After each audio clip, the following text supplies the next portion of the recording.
పొత్తులకు సంబంధించినటువంటి ప్రకటన ఇవాళ వెలువడబోతున్నట్లుగా మనకు తెలుస్తోంది. ముఖ్యంగా తెలుగుదేశం పార్టీ అధినేత చంద్రబాబు నాయుడు అమిత్ షాతో జరుగుతున్నటువంటి భేటీలో దీనికి సంబంధించినటువంటి అంశం పైన సీట్లకు సంబంధించినటువంటి స్థానాలు పోటీ చేసేటువంటి స్థానాలకు సంబంధించినటువంటి అంశం పైన ఒక స్పష్టత రాబోతున్నటువంటి పరిస్థితి. దీని తర్వాత పొత్తులకు సంబంధించిన విషయం పైన ఇప్పటి వరకు కూడా జరిగినటువంటి పరిణామాలపైన కూడా పూర్తి స్థాయిలో ఒక క్లారిటీ ఇవ్వబోతోంది. ఆంధ్రప్రదేశే కాదు తెలుగు రాష్ట్రాల్లో కూడా ప్రస్తుతం పొత్తులకు సంబంధించినటువంటి అంశం పైన ముఖ్యంగా ఎన్డీఏలో తెలుగుదేశం పార్టీ భాగస్వామ్యం అయ్యేటువంటి అంశం పైన కూడా చర్చలు జరుగుతున్నటువంటి పైన చాలా ఆసక్తి నెలకొన్నటువంటి పరిస్థితి.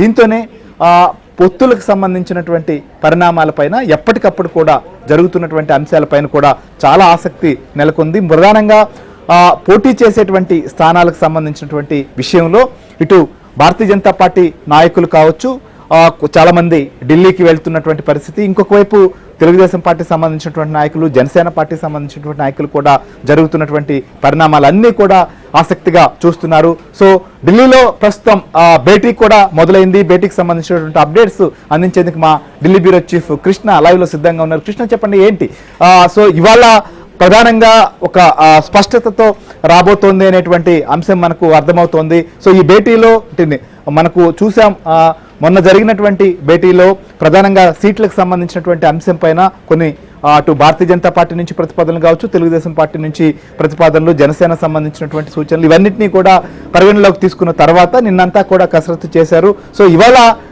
సీట్ల సంఖ్య కావచ్చు లేదా ప్రధానంగా ఏ స్థానాల అంశం పైన ఒక స్పష్టత వస్తుంది అనేటువంటిది అందరూ ఆశిస్తున్నారు. ఇంకో దానిపైన దీనికి సంబంధించి ప్రకటన కూడా ఉంటుందంటున్నారు. ఏంటి ప్రస్తుతం ఏ అంశాలపైన ముఖ్యంగా ఈ భేటీలో చర్చకు రాబోతున్నాయి? ఈ భేటీ తర్వాత జరగబోయే పరిణామాలు ఏంటి?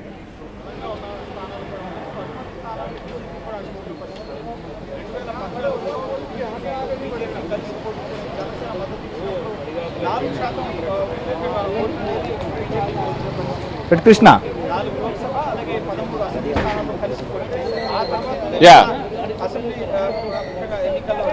శ్రీహరి, మనం చూడొచ్చు ఇప్పుడే చంద్రబాబు నాయుడు అదేవిధంగా పవన్ కళ్యాణ్ ఇద్దరు కూడా అమిత్ షా నివాసానికి వెళ్ళారు. ఈ అమిత్ షా నివాసంలో నడ్డా కూడా చేరుకున్నారు. సో అమిత్ షా నడ్డాలతో ఇప్పుడు పవన్ కళ్యాణ్ అదేవిధంగా పవన్ కళ్యాణ్తో పాటు చంద్రబాబు నాయుడు భేటీ అయ్యారు. ఈ భేటీ నిజానికి నిన్న జరగాల్సినటువంటి భేటీ, కానీ నిన్న మహారాష్ట్ర ఏదైతే మహారాష్ట్రలో పొత్తులకు సంబంధించినటువంటి అంశం పైన సుదీర్ఘంగా చర్చ జరిగింది. ఆ చర్చ కారణంగానే నిన్న పూర్తిగా ఈ సమావేశం జరగకుండా పోయింది. అందుకే ఈ రోజుకి వాయిదా పడింది. అసలు మొన్న జరిగినటువంటి గురువారం రాత్రి సుమారు 2 గంటల పాటు సుదీర్ఘమైనటువంటి చర్చ జరిగింది. ఆ చర్చల్లోనే ఈ యొక్క సీట్ల సర్దుబాటుకు సంబంధించినటువంటి అంశంపైన ఒక అవగాహనకు అయితే వచ్చారనే చెప్పచ్చు. అందులో బీజేపీ, జనసేన ఇద్దరికి కలిపి 8 స్థానాలను ఇవ్వాలని నిర్ణయం తీసుకున్నారు. అందులో ఒకవేళ 8 స్థానాల్లో కూడా ఏ పార్టీలకి ఇస్తారు అన్నది కూడా మనం చూడాల్సి ఉంటుంది. ఆ 8 స్థానాల్లో 8 స్థానాలు బీజేపీ, జనసేనకు కలిపి 8 స్థానాలు ఇవ్వాలనుకున్నారు. జనసేనకు ఆల్రెడీ 3 స్థానాలు, 3 పార్లమెంటరీ స్థానాలు ఇచ్చారు కాబట్టి ఇక మిగతా 5 స్థానాలు ప్రకటించాల్సి ఉంటుంది. మరి 5 స్థానాలతో పాటు జనసేనకి ఇచ్చినటువంటి ఒక స్థానాన్ని బీజేపీ తీసుకుంటుంది అని కూడా చెప్తున్నారు. కాబట్టి 6 స్థానాల్లో బీజేపీ పోటీ చేసే అవకాశం ఉంది, 2 స్థానాల్లో జనసేన పోటీ చేసే అవకాశం ఉంది. అవి ఏ స్థానాలు అన్న దానిపైన ఈరోజు ఒక స్పష్టత వచ్చే అవకాశం ఉంది. మరోపక్క 30 అసెంబ్లీ స్థానాలు, మొత్తం 175లో 30 బీజేపీ, జనసేనలకు కలిపి ఇవ్వాలని నిర్ణయం తీసుకున్నారు. సో ఈ 30లో కూడా 24 ఇంతకుముందు జనసేనకు ఇచ్చారు కాబట్టి ఇప్పుడు 6 స్థానాలు మాత్రం ఈ యొక్క బీజేపీకి ఇవ్వబోతున్నారు. 6 స్థానాలు ఏమిటి అనేది కూడా ఈరోజు స్పష్టత రాబోతుంది. సో మొత్తం 30 అసెంబ్లీ, 8 పార్లమెంటు స్థానాలు ఆ 2 పార్టీలకు కలిపి బీజేపీ ఇందులో 6 స్థానాలు, జనసేన 2 స్థానాలు పార్లమెంట్ స్థానాలు పోటీ చేయబోతుంది. 24 అసెంబ్లీ, అదేవిధంగా 6 బీజేపీకి కేటాయించబోతున్నారు. ఈ మాత్రం ఆంధ్రప్రదేశ్ లో ఉన్నటువంటి రాయలసీమ కావచ్చు, కోస్తా కావచ్చు, ఉత్తరాంధ్ర ఈ ప్రాంతాలు అలానే సామాజిక సమీకరణలు, ఎందుకంటే సామాజిక సమీకరణల చుట్టూ ఆంధ్రప్రదేశ్ సంబంధించినటువంటి రాజకీయాలు కూడా ప్రస్తుతం జరుగుతున్నాయి. కాబట్టి ఈ ఈక్వేషన్ పైన దీనిపైన ఈ కాంబినేషన్ను దృష్టిలో ఉంచుకొని సీట్ల కేటాయింపు ఉండబోతోంది అనుకోవచ్చా? సో ఏ రకంగా ఈ ప్రాతిపదికన ఎలాంటి కసరత్తు జరిగింది? ఖచ్చితంగా ఒక కసరత్తు అయితే చేయటం చేశారు. ముందు జనసేన టీడీపీ మాత్రమే ఈసారి పొత్తు ఉంటుందన్న ఉద్దేశంతో ఆ యొక్క సీట్ల సర్దుబాటు జరిగింది. అయితే చివరి నిమిషంలో బీజేపీ మళ్ళీ ఈ యొక్క పొత్తుకి రావడంతో ఈ యొక్క సీట్లకు సర్దుబాటుకు సంబంధించినటువంటి అంశం కొంత డిలే అయింది.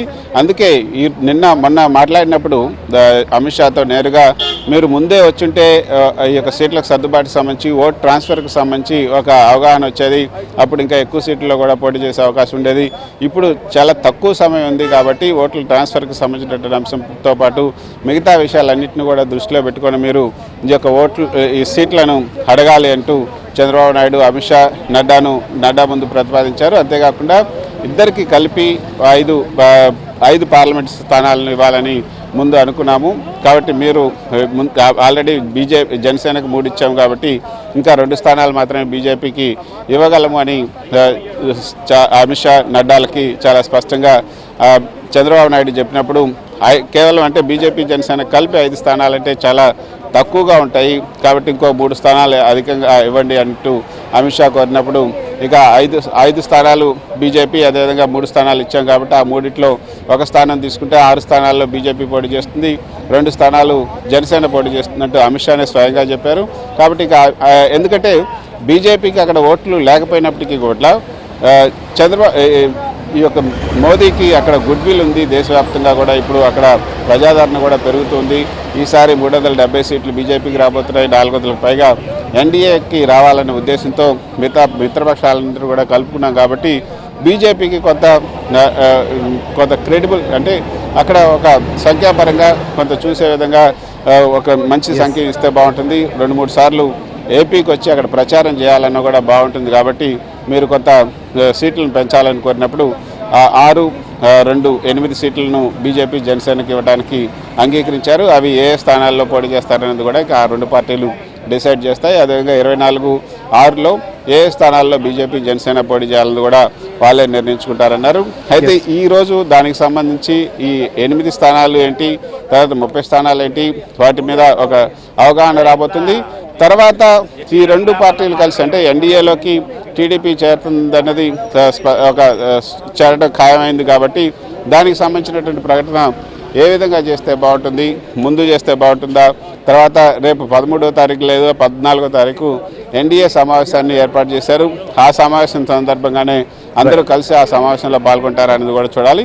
ఈలోపు మరి అధికారికంగా బీజేపీ నేత నడ్డా ఈ ప్రకటనలో ఏదైనా ఒక అధికారిక ప్రకటన చేస్తారా, లేదా ఈ సమావేశం తర్వాత నడ్డా, పవన్ కళ్యాణ్, అదేవిధంగా చంద్రబాబు నాయుడు ముగ్గురు కలిసి నడ్డా నివాసంలో అధికారికంగా విలేకరుల సమావేశాన్ని ఏర్పాటు చేస్తారని తెలియాలి. దానిపైన మరికొద్ది సేపట్లో స్పష్టత వచ్చే అవకాశం ఉంది.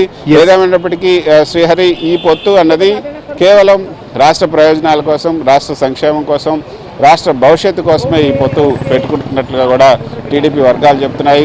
ఇప్పటి వరకు జగన్మోహన్ రెడ్డి రాష్ట్రంలో చేసినటువంటి ఏదైతే అక్కడ ఉన్నటువంటి విధ్వంసం ఉందో ఆ విధ్వంసాన్ని మళ్ళీ సరిచేయాలన్నా, లేకపోతే ఇప్పటి వరకు అభివృద్ధి ఏదైతే జరిగిందో ఆ అభివృద్ధి జరగకుండా గతంలో జరిగినటువంటి అభివృద్ధి ఇప్పటి వరకు కూడా అది ఆగిపోయింది. కాబట్టి ఈ అభివృద్ధిని మళ్ళీ రివైవ్ చేయాలనే ఉద్దేశంతో